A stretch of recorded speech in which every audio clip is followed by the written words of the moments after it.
Une fois de plus, je dis un grand salut à nos amis internautes. Merci d'être là.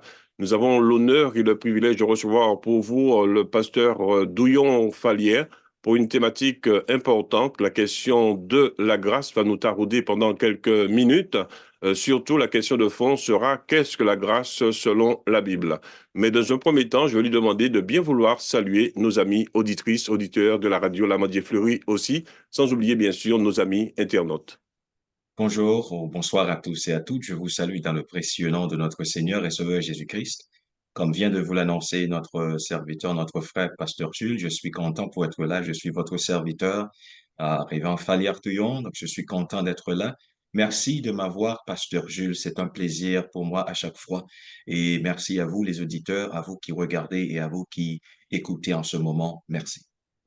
Merci à vous aussi d'avoir accepté notre invitation. Je rappelle que vous êtes du côté des États-Unis. Tout d'abord, première question, pasteur Douillon-Fallière, qu'est-ce que la grâce d'un point de vue néo-testamentaire pour vous?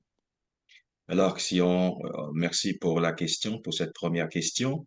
Si nous voulons parler de la grâce, selon le contexte du Nouveau Testament, nous pouvons comprendre certainement que la Bible a parlé de la grâce comme étant, un don, comme étant un cadeau. Si l'on part du mot grec charis, qui veut dire quelque chose qui est gratuit. Donc, ça veut dire que Dieu dans sa générosité, Dieu dans sa volonté suprême, il a choisi de faire grâce, il a choisi de faire un don à des pécheurs qui méritent son jugement. Dieu a choisi de les pardonner gratuitement sans qu'ils aient rien à payer. Donc Dieu a fait un don. Lorsqu'on parle de la grâce dans le contexte du Nouveau Testament, ça veut dire que Dieu a fait un cadeau. Il a fait un don aux hommes. Et si nous regardons en Jean chapitre 3, le verset 16, vous allez voir que Dieu a déclaré qu'il a tellement aimé ces pécheurs qui méritent du jugement, ces pécheurs qu'il pourrait ou qu'il pouvait les laisser comme ça dans leur état.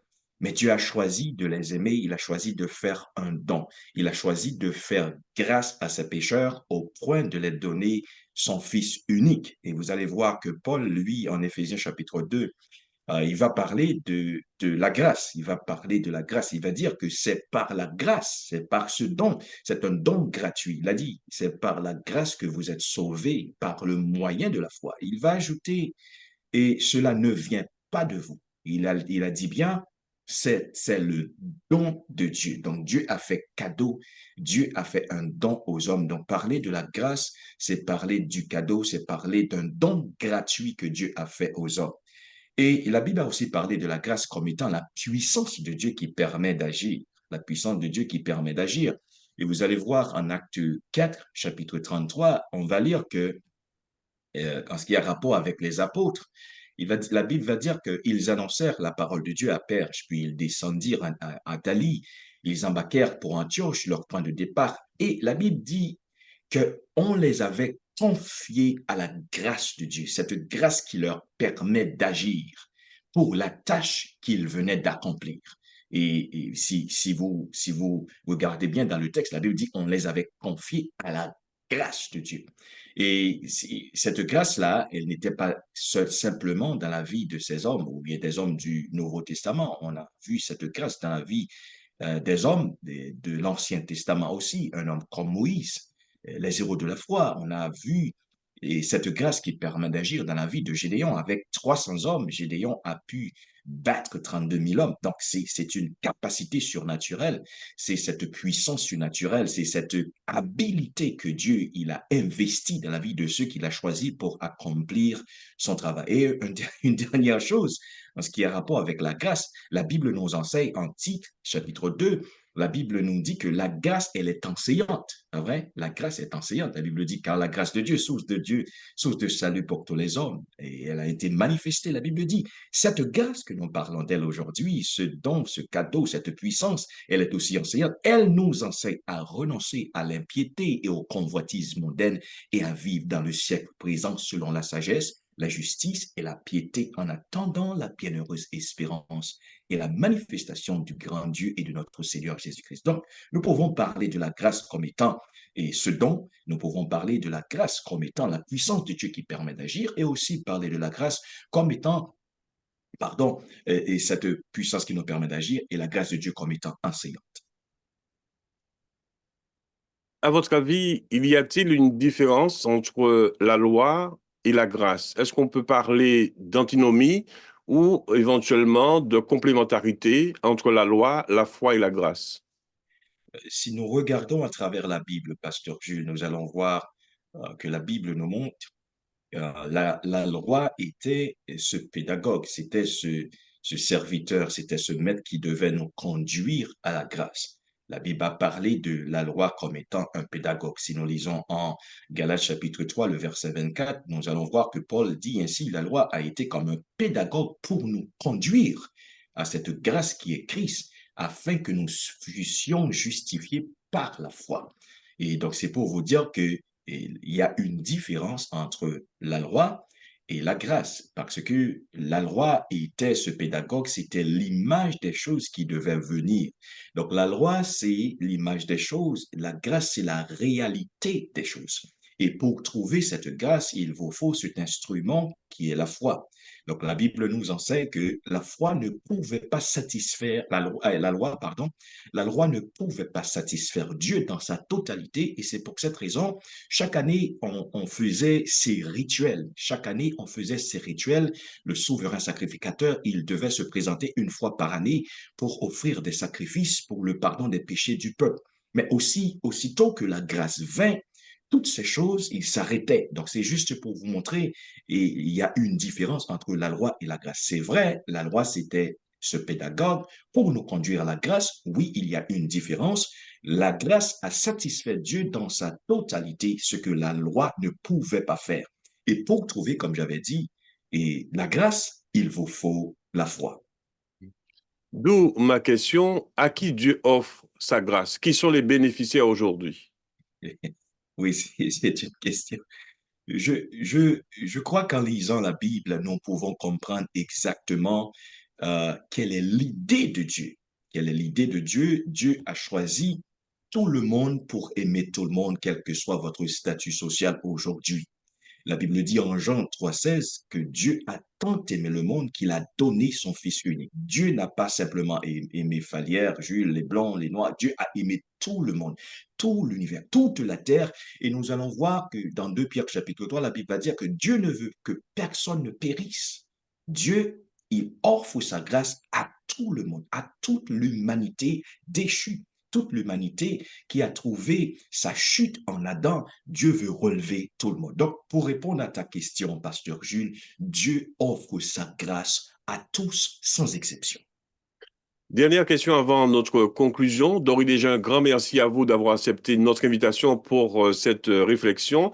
À votre avis, quelle différence peut-on faire entre la grâce et la prédestination? C'est vrai que c'est un sujet très complexe, mais de manière très succincte. Oui, comme je viens de dire, en parlant de la grâce, nous avons vu que la grâce, c'est un don, c'est un cadeau. La grâce, c'est quelque chose que Dieu donne. Et Dieu nous sauve par grâce, ok? Et Dieu nous donne sa capacité. Il donne sa grâce de faire. Et aussi, la grâce de Dieu nous montre comment vivre pour plaire à Dieu. Lorsqu'on parle de la prédestination, ça veut dire que Dieu a destiné d'avance des personnes, des gens pour quelque chose. Et vous allez voir, et cette prédestination, Dieu, et la Bible enseigne en Romains chapitre 8, le verset 30, cette prédestination, elle appelle, la Bible parle de la justification, la Bible parle de la glorification. Donc, Dieu a destiné d'avance Falière, Jules et les croyants en Jésus-Christ. Dieu nous a destinés d'avance, parce que c'est ce que veut dire la prédestination, la destinée d'avance. Dieu nous a prédestinés, nous a destinés d'avance pour des choses. Donc, il y a une raison pour laquelle Dieu nous a destinés. Vous allez voir qu'en Éphésiens chapitre 2, le verset 10, Paul va dire que Dieu nous a recréés. Il nous a recréés dans le Christ Jésus pour de bonnes choses qu'il a préparé d'avance. Donc Dieu avait déjà préparé une vie de sainteté, une vie de justice, une vie de gloire pour ses enfants. Donc c'est là que nous pouvons voir la prédestination de Dieu. Il nous a sauvés, il nous a retirés dans notre état mortel, notre état de mort, notre état de péché pour nous justifier, pour nous glorifier, en sorte que nous puissions vivre comme ou bien d'une façon qui puisse répondre à la nature de ce Dieu saint, de ce Dieu immortel et invisible. Donc c'est ça, la grâce, et la grâce nous montre, et le cadeau, l'amour de Dieu et notre prédestination nous montre comment Dieu veut que nous vivions pour lui. En guise de conclusion, pasteur Douillon-Falière, de manière synthétique, que faut-il retenir concernant la doctrine de la grâce du point de vue scripturaire? Eh bien, lorsque nous regardons la Bible, Pasteur Jules, nous allons voir que la grâce est importante. C'est à partir de la grâce que vous et moi et tous ceux qui nous écoutent en ce moment, nous pouvons jouir de l'amitié, nous pouvons jouir de la communion avec Dieu parce que nous l'avions perdu en Éden.